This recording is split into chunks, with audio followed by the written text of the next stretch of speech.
अस्सलाम वालेकुम दोस्तों, मैं हूं अज़हर काज़मी और आप देख रहे हैं काज़मी अली काम। दोस्तों, आज आपके सामने एक फुल एच डी रिसीवर है FTA। और ये तकरीबन 6-7 माह से मार्केट में अवेलेबल है और इसके बारे में कोई ज़्यादा इंफॉर्मेशन नहीं है दोस्तों के पास। तो कुछ दोस्तों की स्पेशल रिक्वेस्ट थी, फरमाइश थी कि इसके ऊपर वीडियो बनाई जाए, इसका रिव्यू दिया जाए। तो आज की इस वीडियो में मैं इस बॉक्स का, इस रिसीवर का रिव्यू देने वाला हूँ। इसमें पहली वीडियो में इसके मैं 2 पार्ट बनाऊँगा। फर्स्ट वीडियो में मैं इसके बारे में जितने भी इसके प्रॉज, जितने भी इसके जो है खूबियाँ और ख़ामियाँ, प्रॉज एंड कॉन्स जितने भी हैं इसके, मैं वो इस वीडियो में शेयर करूँगा आप दोस्तों के साथ। और इस बॉक्स को खोल के इसके हार्डवेयर को भी देखेंगे, इसके अंदर बोर्ड को भी देखेंगे। तो ये जो बॉक्स है ये टी मॉल एंटरटेनमेंट के नाम से है। मॉडल है इसका TE82 और फुल HD है, FTA रिसीवर है।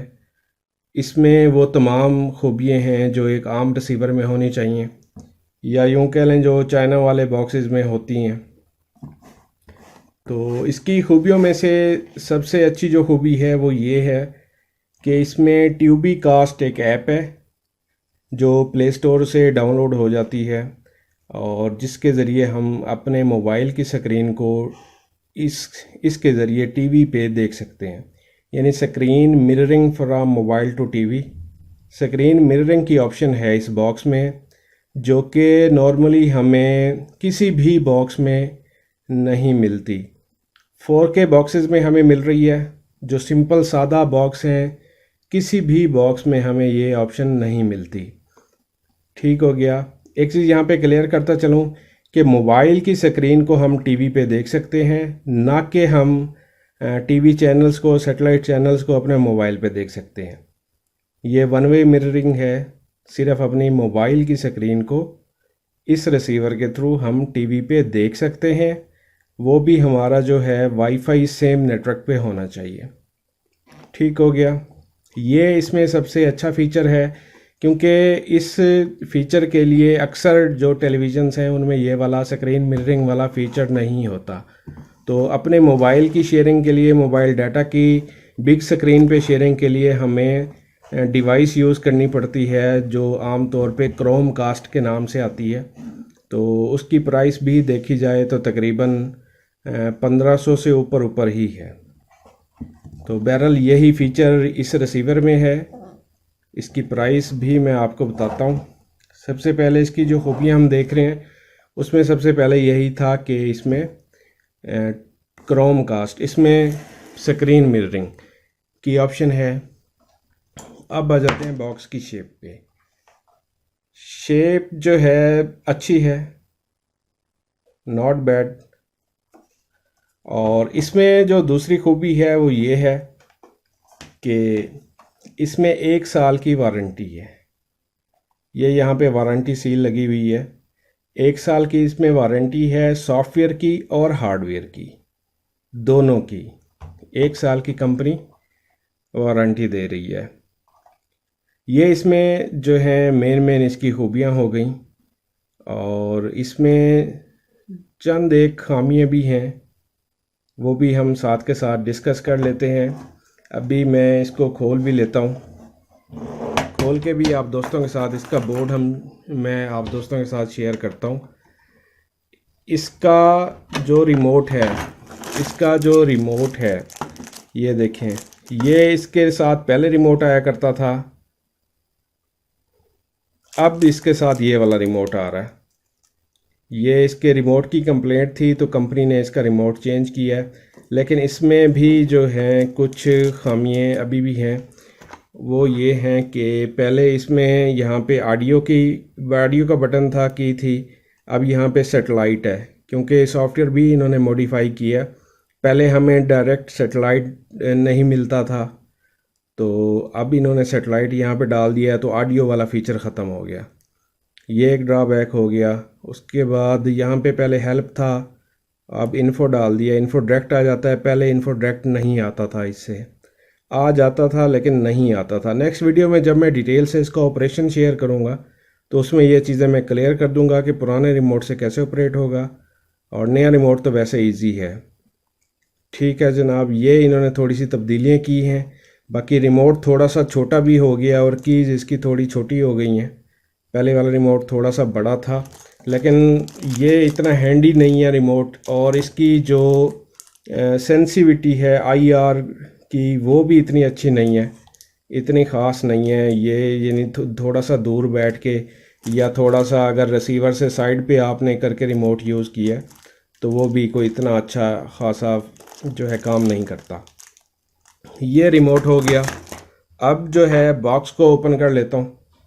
बॉक्स आपने देख लिया, सिंपल बॉक्स है, एलसीडी स्क्रीन है, कीज़ फ्रंट पे दी गई हैं, और यूएसबी जो है इसकी वो 2 यूएसबी बैक साइड पे दी गई हैं। एक एचडीएमआई है, सिंगल ट्यूनर है इसमें, और ऑन ऑफ स्विच दिया गया है, ऑडियो वीडियो दी गई है। ये सिंपल सा बॉक्स है। अब मैं इसको खोल लेता हूँ, फिर आगे चलते हैं। जी दोस्तों, इसका एक ड्रॉबैक और भी है। इसके साथ जो टेंडा अवेलेबल है, वाईफाई अडाप्टर जो अवेलेबल है यूएसबी वाला, ये जो इसके साथ मिलता है वही इस पे यूज़ होता है, और कोई भी वाईफाई अडाप्टर इस पे यूज़ नहीं हो सकता। ये इस पे भी ड्रॉबैक है, यानी जब भी हमें ये बॉक्स परचेज़ करना पड़ेगा हमें साथ में ये भी परचेज़ करना पड़ेगा, तो इससे इसकी कास्ट बढ़ जाती है। अगर किसी के पास ये ऑलरेडी अवेलेबल होता है तो वो इसको यूज़ नहीं कर सकता इस पे। ये भी इसका एक ड्रॉबैक हो गया। बहरहाल खूबियों में देखा जाए तो इसकी वीडियो ग्राफिक्स, वीडियो रिज़ल्ट इसका अच्छा है, और इसमें स्क्रीन शेयरिंग है, सस्ता भी है, इतना महंगा नहीं है। तकरीबन इसकी कास्ट जो है आपको मार्केट में तकरीबन 2300 से 2500 इतने में मिल जाता है, मोस्टली 2500 रुपये। और वैसे अगर आप होल सेल पे जाएंगे, ज़्यादा पीसेस उठाएंगे तो साफ ज़रा उसका रेट फिर कुछ और होगा। तो ये इसका बोर्ड है, और इसके बोर्ड पे बात करें तो इसका आप अमूमन देखते होंगे कि जितने भी सैटेलाइट रिसीवर मार्केट में आए हैं उनमें डीसी वालों को छोड़ के तकरीबन जो एसी वाले जितने भी हैं उनमें जो पावर सप्लाई मॉड्यूल है वो अलग लगा हुआ है। इसमें बिल्ट इन है, यानी ये कम्बो बोर्ड है, इसमें सप्लाई मॉड्यूल बिल्ट इन है। ये यहाँ पे सप्लाई का सेक्शन बनाया हुआ है, बजाय इसके कि अलग पीसीबी होती तो इन्होंने इकट्ठा कर दिया है। तो ये भी इसके जो है इस कह लें कि इसकी खामियों में आएगा, क्योंकि अक्सर सप्लाई का इशू बनता रहता है और हम क्या करते हैं कि सप्लाई मॉड्यूल ही पूरा चेंज कर देते हैं। तो इस केस में अगर ये रिपेयर नहीं होती तो फिर हमें वैसे भी अलग से सप्लाई मॉड्यूल लगाना पड़ेगा, और इसको यहाँ से कट भी किया जा सकता है, लेकिन कम्बो बोर्ड है तो इसके लिए दुश्वारी पेश आएगी। लेकिन 1 साल की वारंटी है, वो इसकी खूबी है। 1 साल की सॉफ्टवेयर हार्डवेयर की वारंटी है, लेकिन वारंटी में आपको पता होगा टीसीएस कास्ट बहुत पड़ती है। जहाँ पे इसका डीलर होगा वहाँ पे आपको सेंड करना पड़ेगा, या फिर जिस रिटेलर से आपने, शॉपकीपर से आपने लिया है उसको देना पड़ेगा, तो वो भी आगे सेंड करेगा, तो वो भी आपसे टीसीएस के चार्जेस जो हैं वो ज़रूर लेगा। ठीक हो गया जनाब। ये अब आपके सामने है इसका बोर्ड। इसमें 8 MB की XMC की फ्लैश ऐसी लगी हुई है। इसको भी मैं रीड एंड राइट करके चेक करूँगा आया कि इसकी जो डंप हम बनाते हैं क्या वो हमारे बाद में काम आएगी या ये आईसी लॉक है। ठीक हो गया। इसको इंशाल्लाह नेक्स्ट वीडियो में मैं आपको क्लियर कर दूंगा। बाकी इसमें देखा जाए तो मेन प्रोसेसर जो है इसका सिस्टम आईसी ये भी छोटा लगा हुआ है। अमूमन वैसे छोटे में कोई कबाहत नहीं है, छोटे आईसी का मसला कोई नहीं है, लेकिन हमारी एक मार्केट बनी हुई है कि छोटे आईसी वाले सिस्टम सही नहीं होते, लेकिन इसका कोई ख़ास इशू नहीं है। अगर इशू कोई है इसमें तो यही है कि ये कम्बो बोर्ड है। दूसरा इसका जो सॉफ्टवेयर है, सॉफ्टवेयर इसका फ़िलहाल आम अवेलेबल नहीं है, कंपनी के पास है, कंपनी प्रोवाइड करती है। और पावर वीयू भी इस पे वर्किंग है, कंपनी प्रोवाइड कर देती है इसका न्यू सॉफ्टवेयर, लेकिन बात यह है कि अभी फ़िलहाल इसके जो स्पेयर पार्ट्स हैं वो भी मार्केट में अभी अवेलेबल नहीं है। जैसे कि रिमोट हो गया, टंडा हो गया, और क्योंकि इसको मखसूस टंडा लगता है जैसे मैंने कि आपको बताया, तो इसके लिए हमें वो बड़ी तकोदौक करनी पड़ती है। तो इसका बोर्ड भी आपने देख लिया होगा। तो इसमें बोर्ड की मैन्युफैक्चरिंग जो है वो तो लग रहा है कि अच्छे तरीके से हुई भी है, अच्छा डिज़ाइन किया गया है। सिर्फ जो है सप्लाई का इशू होगा, तो इसको चेक भी करेंगे, वेरीफाई भी करेंगे कि बोर्ड में क्या है। वैसे तो अमूमन जितने भी सेटेलाइट बोर्ड्स हैं सब में जो है सेम ही होता है, प्रोसेसर के लिए वोल्ट, फ्लैश आईसी के लिए वोल्ट, रैम के लिए वोल्ट। तो इसमें रैम और प्रोसेसर जो है वो इकट्ठा किया गया है, सेम इसी तरह जैसे 3510D वाले बोर्ड आ रहे हैं या HD GoTo वाले जो हैं आपके GX 6605 वाले आ रहे हैं, उनमें भी आजकल जो है ये छोटा flash IC same built in RAM वाला यूज़ हो रहा है। तो खैर बहरहाल ये आपने देख लिया, और बॉक्स की सारी आपने तसल्ली भी कर ली होगी। बिल्कुल इसके जो खूबियाँ इसकी और ख़ामियाँ इसकी हैं वो भी मैंने आपको डिटेल से बता दी हैं। बाकी अब रह जाता है इसका फंक्शन, इसका ऑपरेशन, वो इंशाल्लाह नेक्स्ट वीडियो में मैं आप दोस्तों के साथ क्लियर करूँगा। इसकी जो ट्यूबी कास्ट, ये वाली ट्यूबी कास्ट की जो इसका फ़ीचर है वो भी हम यूज़ करेंगे।